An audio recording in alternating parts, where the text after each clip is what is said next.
What's up? Hey, what's up, YouTube? This is FlexingMan504 bringing a YouTube video of me doing a deck profile of my Jackknife Dragon deck after the set Darkness Fable has come out. The set didn't come out yet for the regionals in New York after this event happened. I think this event happened on a Sunday.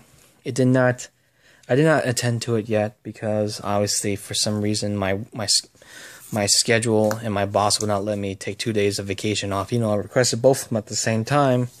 They needed me both. They needed me on one of those days I needed off. So I said, you know what, let me have this Sunday work and then Saturday off.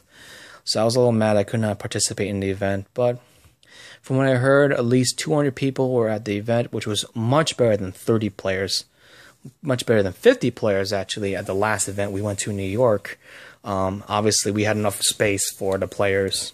But just to see such a growth in 1 year for the game is such an amazing numbers increasing. I mean, it's such amazing numbers.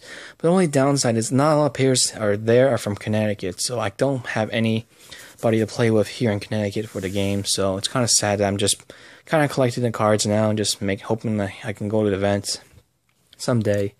But whatever. Anyway, further ado, this is my Jackknife Dragon deck after the set Darkness Fable has been released. And I don't know if you realize it, but I'm trying to find the Buddy Ritter versions of him, but I'll keep finding them somewhere. This is my deck. Here we go. This is my Jackknife Dragon deck. Jackknife Dragon is the main basic card and my buddy card over well. Pay 1 gauge, call him to the field. And you pay 2 more gauge to get another Jackknife monster from your deck. And then put him on top of this card, which is pretty good because a lot of times you want to search for an essential Jackknife Dragon monster, and he's basically the main reinforcements of the deck. So I got 4 of him. I don't know where to play them. I put them right here for now. Next, we're playing 4. If I get the 4th one, Jackknife Berserkers. Jackknife Berserker is just the vanilla version of him, and a little bit weaker version of him as well. But the only thing he's really used for is just to summon him instead of him, so you don't waste a gauge and put a more essential monster on top of him. So that's you want to play 4 of him because he's basically your main monster. These are your main monsters right here. You basically play a lot of just evolution change in the deck. I'm trying to figure out a better version of this deck, but right now it's just a draft, just because we don't have that many supports for the deck as much,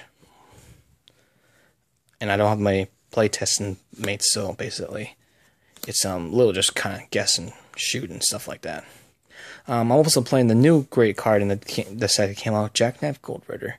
Basically, if you have a Jackknife monster with 3 cards in the soul, and you pay 2 gauge, and you have 5 less life, you can sacrifice 2 gauge, the monster Jackknife monster with 3 souls, and put this card in your item zone. And basically, it becomes a size 3 monster with 10,000 tower, 10,000 power defense, and 5 critical.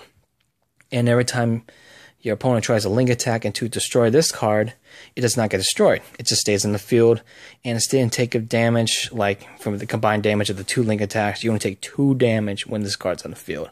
That's busted. That's completely busted. It's like a basic wall on your field that just says your opponent, you can only penetrate me for 2 damage per turn, and I'm at 10 life. Big whoop. So basically, he's your wall of the defense in the game. This is I'm trying to make this deck similar to the Japanese version I saw on YouTube. I'm trying to make it very as similar as I can, but I've seen other people play the similar decks well. But I'm leaning towards more of the Japanese build because it's a little more versatile than the other decks. So I'm playing 4 of him. A lot of players only play 3 or 2. I play 4 just in case. One's in the gauge, one's not in the gauge, whatever. And next I'm playing 4 of the burn energies. There's no call cost. You just put him right on top of the Jackknife monster. And when he's called to the field, he's basically the Dragonic charge of the deck. You just play him and you charge 2 cards from the top of your deck to the gauge zone. This is what they needed in the deck, was a card that helped them a little bit more charge cards into the gauge, because this deck uses a lot of gauge. It's really ridiculous how many gauge they use. Next, I'm playing 2 of the Jackknife Thunderstorms to get my life down to 5 for Jackknife Colt Ritter. He's basically your main card you want to get out in the field. to base 5 life, and basically destroys a monster on the field, and you can use this continuously. And his call cost is just 1. You put it on top of a Jackknife deck. This is basically the same card you would use in every Jackknife deck before Darkness Fable. You play 4 of him, 3 Berserkers, and 2 of the Dispersals. This deck, you only play 2 of him, and you don't really play as many of the other older versions of it.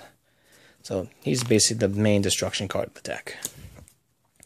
Next, I'm playing this. Not play this. Is play 2 of the Saviors.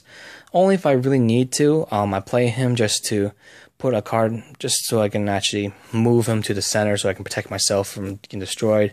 Because again, you're only playing a very limited of monsters, and you're playing a lot of the Jackknife Evolution. So that's why you're only playing 2 of him right now, because you can use the move ability.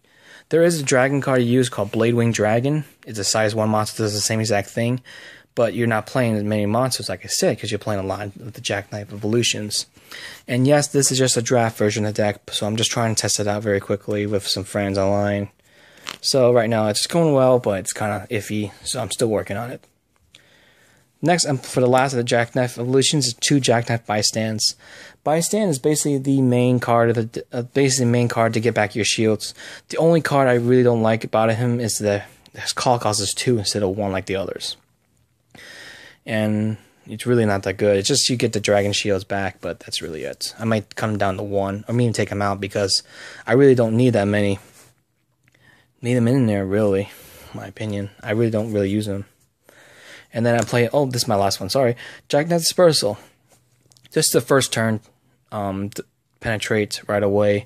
If I get Jackknife Dragon, and I get him in on the field, my opponent uses a monster in the center, attack me first turn. Oh, attack you, penetrate for 3. That's basically the only reason he's in there. Otherwise, he's just good gauge floater. The last of the monsters I play is just 2 Dragonef El Quijotes, SP versions. Very sexy. Basically, just for extra gauge and just for an extra size 1 monster to get me, attacks in there. That's really it. I mean, but you never really pull him off all the time for his effect. So that's why you only play 2 of him. For the spells, you play a lot of spells in this deck, because you don't want to use items, because he's in the item space. 4 of the blue dragon shields, 4 of the greens, 1 white if this thing will stop moving, 1 white dragon shields, and 1 flying dragon shield. Mostly just is all for the bystands in my deck, but I may take out the flying and the white dragon shield, because I really do not like the white and the flying dragon shield as much, so I may just take them out and keep these in here, and keep 1 of the bystands. That's basically what I'm thinking right now, but I'm still trying to do some playtesting around. Maybe I can set some more size 1 monsters in there, just for extra defense. Next, we're playing 4 of the Jackknife Gift, just because Jackknife Gift is really good. For you pay 1 gauge, put a card from Jackknife in the card soul with the Jackknife on the field, and you get to search for 1 Colt Ritter. So basically you can search for this no matter what you want to do. If Colt Ritter's on the field, though, you can pay 1 gauge and gain 3 life, which is pretty boss. Because you have to be a 5 life to play him. You play this card, you can get back to 8 life, 11 life, 14 life, blah, blah, blah, like that. It's really, really versatile card. Next, I'm playing the 4 Jackknife Braveheart. You can pay 2 gauge, search for any Jackknife card in the deck into your hand.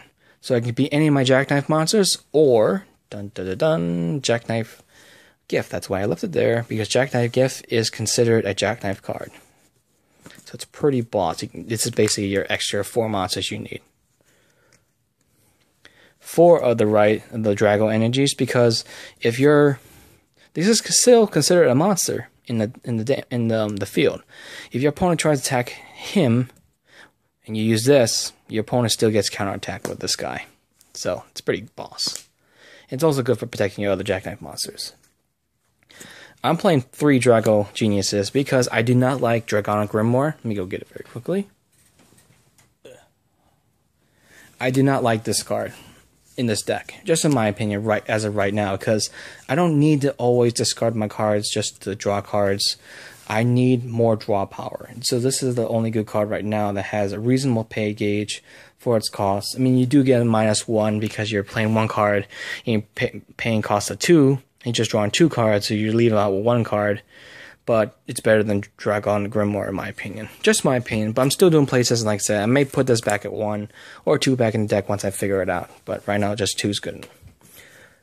Next, I'm playing 2 Dragon Charges still, just in case if I don't have enough gauge to pay for him to get out other Jackknives, I can just always play this card just in case.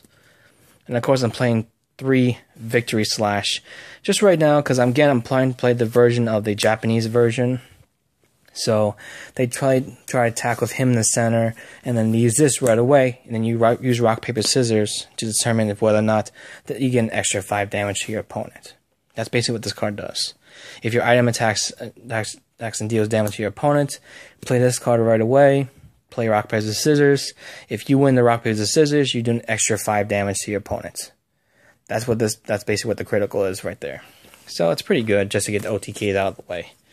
But again, I'm trying to make the deck work a little bit better. I'm trying to fix it up around. I may put a little bit more grade 1s in here, just because I'm really realizing I don't have Jackknife Dragon all the time on the field. So I may play like a few more size 1 monsters in there. But again, I'm doing some playtesting. I just want to give you guys an idea what I'm doing right now with my Jackknife deck. So that's my deck, and I hope you guys enjoyed it. So remember to rate, subscribe, comment below, and give me a thumbs up in the video, and I'll see you guys soon. Peace.